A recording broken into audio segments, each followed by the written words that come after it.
जब से संभल की शाही जामा मस्जिद का सर्वे हुआ और वहां पर दंगा हुआ, एक एक्ट जो प्लेसेस ऑफ वर्शिप एक्ट है उसका तस्करा बहुत ज़्यादा हुआ है। जो नहीं जानता था वो भी प्लेसेस ऑफ वर्शिप एक्ट के बारे में जान गया।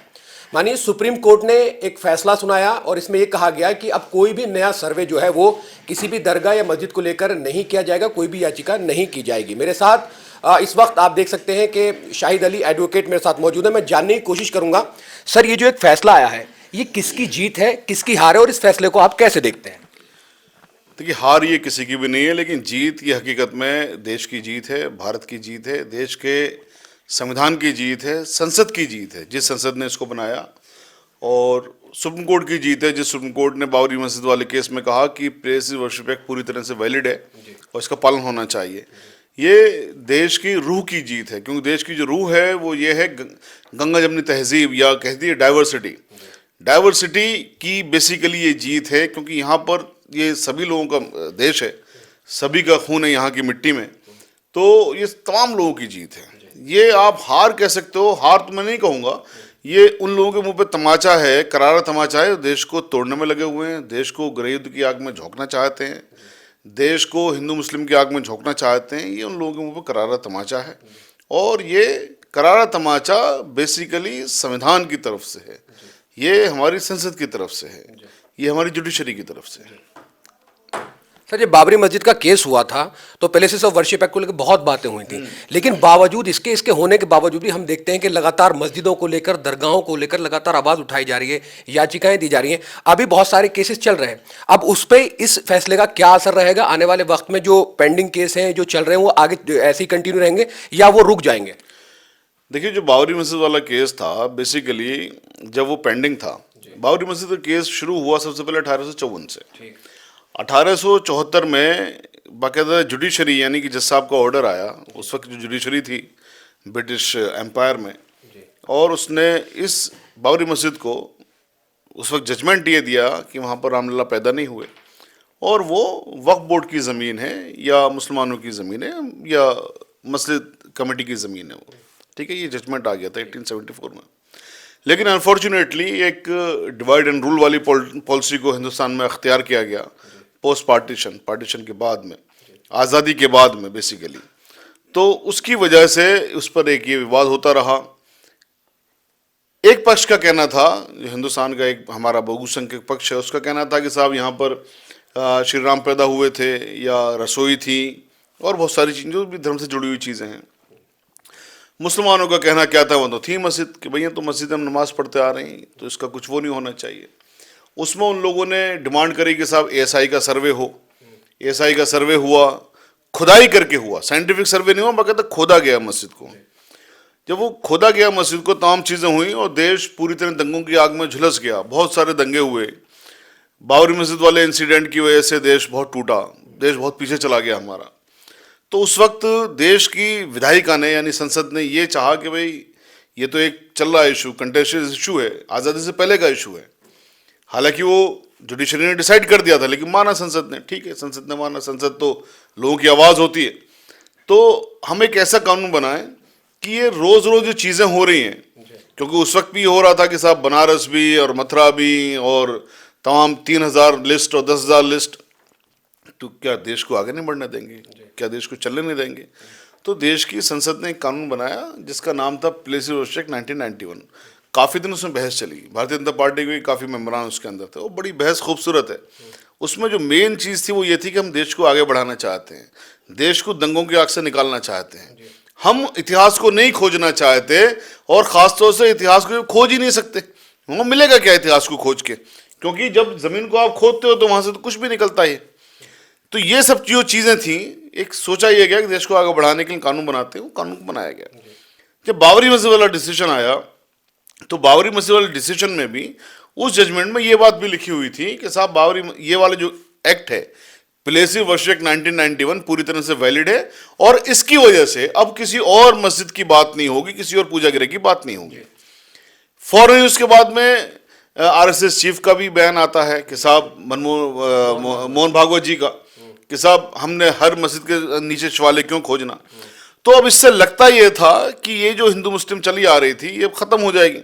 मुसलमानों ने सब्र किया, मुसलमानों ने वो मस्जिद कभी भी मंदिर तोड़ के नहीं बनाई गई थी, लेकिन सब्र किया कि चलिए इससे ही सुकून मिलता है अगर हमारे हिंदू भाइयों को कि साहब वहाँ पर आप मंदिर बना लेंगे तो कोई दिक्कत की बात नहीं है, हम सब्र करते हैं इस देश की अखंडता के लिए, हम सब्र करते हैं ताकि ये देश आगे बढ़ सके। लेकिन उसके बाद संसद के इस एक्ट के बाद, सुप्रीम कोर्ट के इस जजमेंट के बाद, मोहन भागवत जी के बयान के बाद फिर इन्होंने आज से ये दोबारा चीज़ शुरू कर दी। पहले बनारस में शुरू करी, फिर मथुरा, फिर संभल, फिर अटोला, पता नहीं कौन सी जगह, क्योंकि 10-15 हज़ार की लिस्ट है इनके पास। तो अब ना देश को ये बेसिकली इन लोगों की भी इंक्वायरी होनी चाहिए कि इनको फंडिंग कहाँ से आ रही है। बहरहाल मौजूद दूसरा है, उसमें अब क्या हुआ कि यहाँ पर फिर ऑनरेबल सुप्रीम कोर्ट को आगे आना पड़ा। ये काम बेसिकली कार्यपालिका का था, यानी कि प्राइम मिनिस्टर साहब का काम था, या जो हमारे यहाँ पर मंत्रीगण हैं उनका काम था कि देश को इस आग से बचाएं। लेकिन यहाँ पर फिर से सेवियर हमारी जुडिशरी साबित हुई। देश हमारा 3 दूरी पर है, संसद या आपके विधायिका कह दीजिए उसे, जिसमें असेंबलीज भी शामिल होती हैं, जहाँ कानून बनता है, कार्यपालिका जिसका काम होता है कानून को लागू करना, और जुडिशरी जिसका काम होता है कि अगर कोई कानून गलत बना है या सही बना उसको जांचना। संसद ने कानून बना दिया, बहस करके बना दिया, ये बताया कि बहुत अच्छा कानून है। जुडिशरी ने जांच लिया, ये कह दिया बहुत अच्छा कानून है। तो कार्यपालिका का क्या फर्ज बनता था? फिर कार्यपालिका जिन लोगों के हाथ में भारतीय जनता पार्टी, वो जो उनका संगठन है आरएसएस, उनके चीफ ने कह दिया, तो ये फर्ज क्या बनता था कि देश को आगे बढ़ाने के लिए इसका कानून का पालन करवाया जाए। भाई सर्वे क्यों करेंगे आप जब आप करेक्टर चेंज नहीं कर सकते? तो और करेक्टर भी आप चेंज क्यों करेंगे? जब देखिए बाबरी मस्जिद वाले केस में आपको याद होगा, अभी पिछले दिनों चंद्रचूड़ साहब ने एक बयान दिया, बहुत ट्रोल भी हुए उसको, हाँ, कि मुझे भगवान ने बताया कि साहब ये जजमेंट दे दीजिए। तो वो पूरा जजमेंट अगर मैं उसी उस पर जाता हूं, मैं उनकी इस बात को मान लेता हूं, मान लो 1 मिनट के लिए मान ली कि साहब आपको भगवान ने बताया, तो भगवान ने उस जजमेंट में 4 चीजें उनकी मेन थी, तो चारों चीजें बताई, तो आपने सिर्फ एक चीज को मानोगे, 3 को नहीं मानोगे।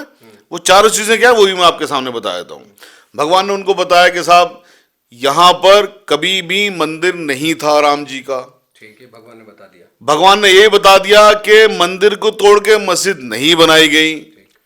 भगवान ने ये भी बता दिया कि साहब प्लेस ऑफ वर्शिप एक्ट 1991 पूरी तरह से वैलिड है। ये तीनों चीजें भगवान ने बता दी, तो क्यों नहीं मानते हैं ये लोग? भगवान की भी नहीं मानते। जो चौथी चीज बताई कि साहब यहां पर हम आस्था का ख्याल करते हुए हिंदू भाइयों की ये जमीन उनको दे रहे हैं, तो मुसलमान ने तो इस बात को मान लिया, ठीक है साहब कोई प्रोटेस्ट नहीं कर रहे, हम सब्र कर लेते हैं। लेकिन वही लोग नहीं मान रहे, कमाल की बात है। मोहन भागवत का स्टेटमेंट भी तो इसके बाद ही आया था। एग्जैक्टली वही मैं कहने जा रहा था कि उसके बाद में जब ऑनरेबल सुप्रीम कोर्ट ने ये बात कही, तो तब तक तो ये नहीं था कि भगवान ने उनको जजमेंट बताया। आज तो हमें पता है कि भगवान ने बताया था जजमेंट। उसके फौरन बाद ही मोहन भागवत जी का ये बयान आता है कि साहब हर मस्जिद के नीचे शिवालय क्यों खोजना? तो हो सकता है कि वो भगवान जिनको कहना चाह रहे थे वो मोहन भागवत जी को कहना चाह रहे हो कि उन्होंने बताया, हो सकता है भाई, क्योंकि मोहन भागवत जी का बयान उसके बाद आया। तो जब ये सब चीजें हुई, तो मेरी जो बात है वो ये है कि जब आपको भगवान ने जजमेंट देने के लिए बताया, उस जजमेंट में आपने 4 मुख्यतः बातें लिखी। एक तो ये कि वहां पे कभी मंदिर नहीं था, मंदिर तोड़ के नहीं बनाई गई। जब आप राम का मंदिर जिस पर इतना कंटेंशियस चल रहा है 1854 से चल रहा है, जब वहां पे साबित नहीं हुआ, एएसआई से साबित नहीं हुआ, भगवान ने आपको ये बता दिया कि वहां मंदिर नहीं था, तो फिर आप तमाम मस्जिदों को क्यों तोड़ रहे हो साहब? क्यों सर्वे करवा रहे हो आप? वहां भी तो आप यही पाओगे कि वहां पे कभी भी मंदिर को तोड़ के मस्जिद नहीं बनाएंगे। दरअसल इस्लाम के बारे में जो दुष्प्रचार है ना, वो ये है कि इस्लाम तलवार के जोर से फैला। दूसरा दुष्प्रचार क्या है कि इस्लाम के लोग एग्रेसिव होते हैं, जबकि इस्लाम के मानने वालों ने ये साबित किया है, इस देश के अंदर ये साबित किया है कि इस्लाम के मानने वाले लोग सौहार्द प्रिय होते हैं, शांति प्रिय होते हैं, सब्र करते हैं। दरअसल कुरान की एक आयत में यहाँ कोट करूंगा, अल्लाह सुब्हानहू तआला ने कुरान में कहा, बिस्मिल्लाहिर्रहमानिर्रहीम, वल अस्र इन्नल इंसान लफी खुस्र इल्लल लज़ीना आमनु व अमिलुस सालिहाति व तवस्सौ बिल हक्की व तवस्सौ बिस सब्र। बेशक तमाम दुनिया नुकसान में है सिवाय उन लोगों के जो ईमान वाले हैं, जो सब्र करते हैं, हक पर रहते हैं।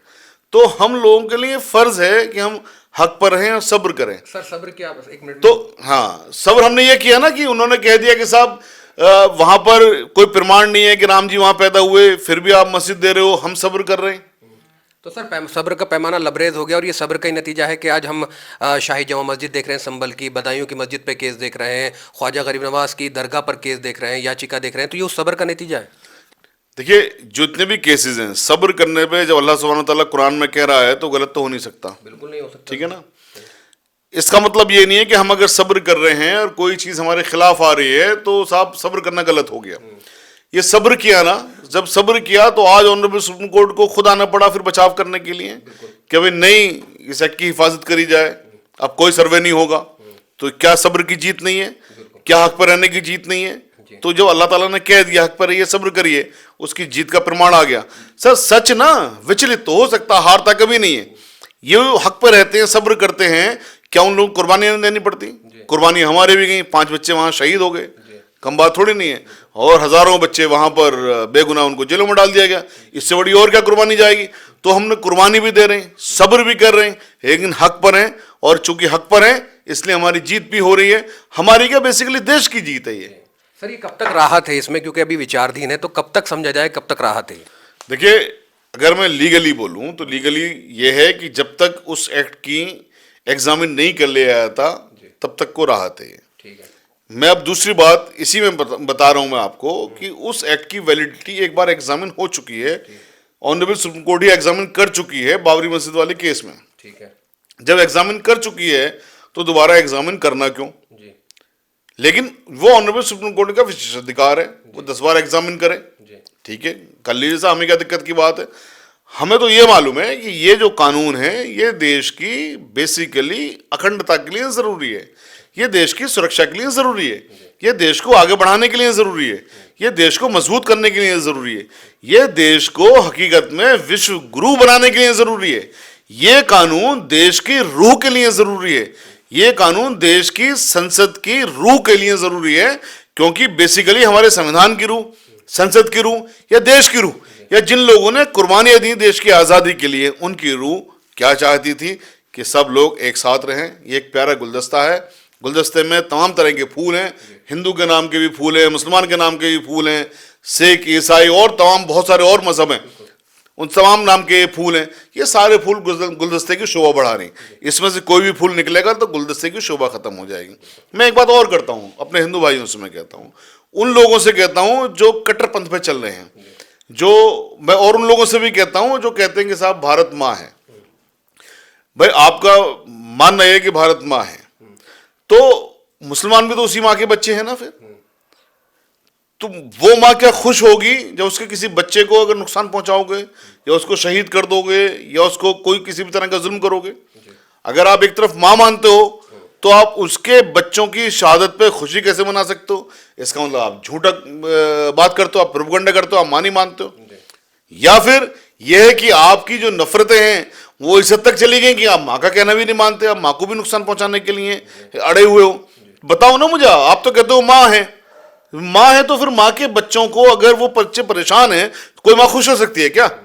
किसी भी दुनिया की माँ ले आइए, उसका बच्चा अगर परेशान है, उसके बच्चे को शहीद कर दिया जाए, परेशान कर दिया जाए, जेल में डाल दिया जाए, वो खुश नहीं हो सकती। तो अपनी माँ को आप अजियत पहुंचाते हो, अपनी माँ को आप इस तरह से परेशान करते हो। ये किस तरह के लोग हैं? ये कौन से मजहब को मानते हैं? ये बेसिकली वो लोग हैं जो हकीकत में देश को तोड़ना चाहते हैं, देश की सुरक्षा के साथ खेलते हैं ये लोग।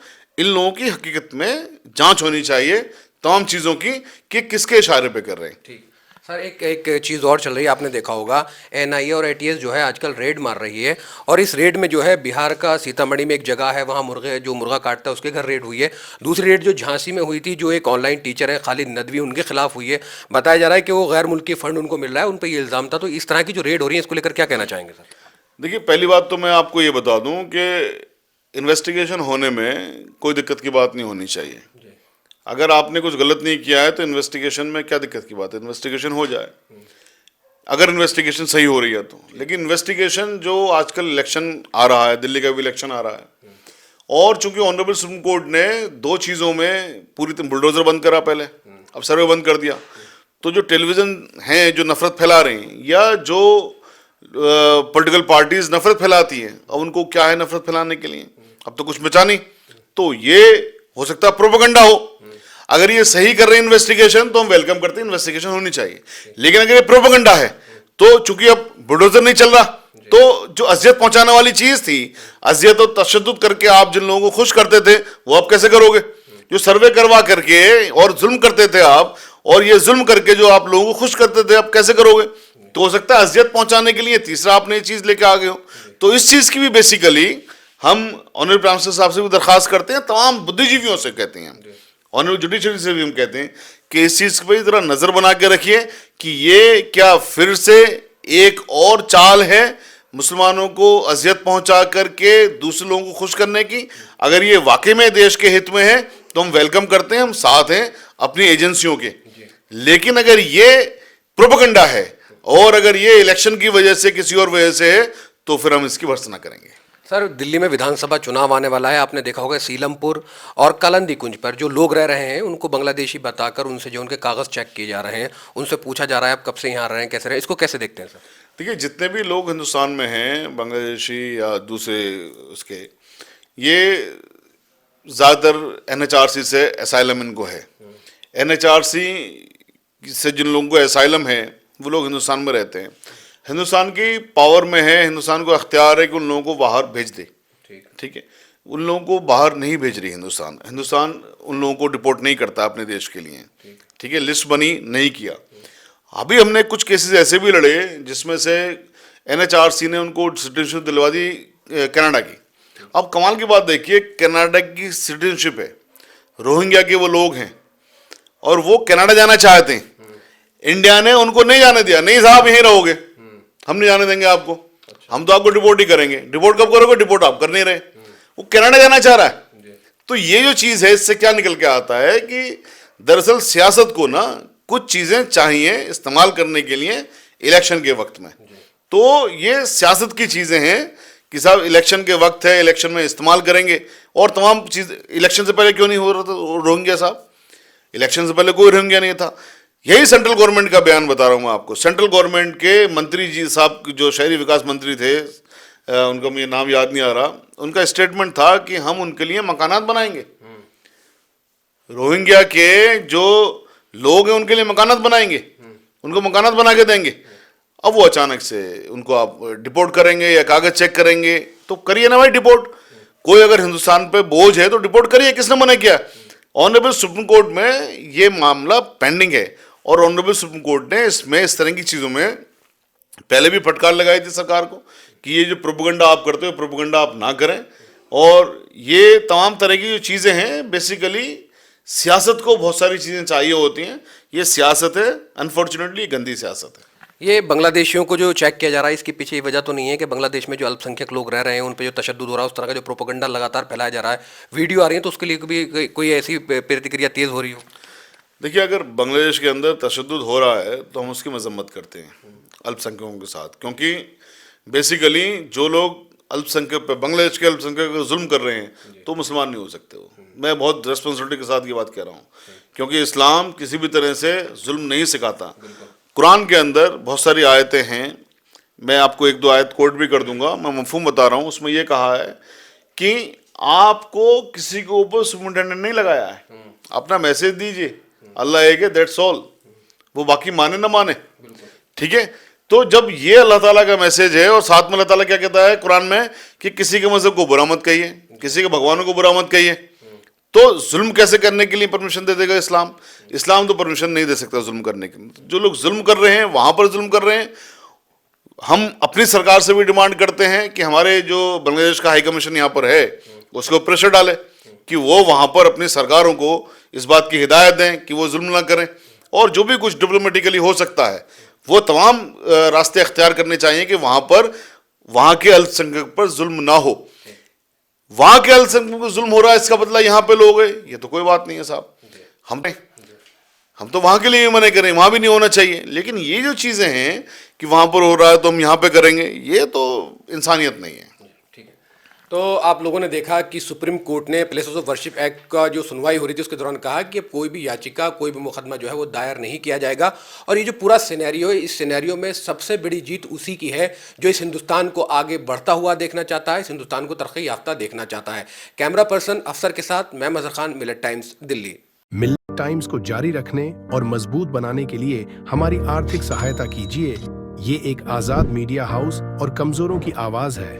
आप हमें देखें, सुने, पढ़ें और हर महीना ज्यादा नहीं, सिर्फ 100 रुपये से मदद करें। डिटेल्स डिस्क्रिप्शन में मौजूद है।